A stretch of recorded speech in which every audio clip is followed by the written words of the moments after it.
to pull a fire alarm and have a horn and a light go off. So I got these parts off of eBay, and now I put it all together, and here I have a quick little video. Here we start off with a notifier pull box where you push in and pull down, and it says fire on it.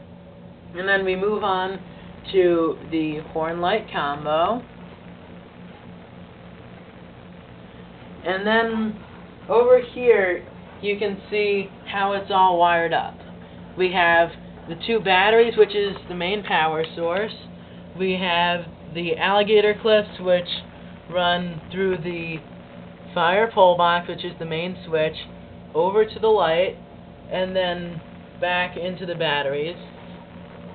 So now that we have that, I'm going to set it off.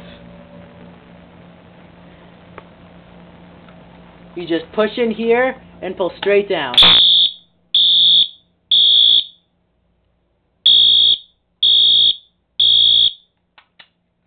And now to reset it, you can either A, just push this up back into the normal position, or you can just close it.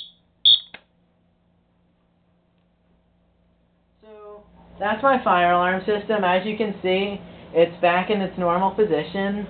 And I hope you enjoyed my video.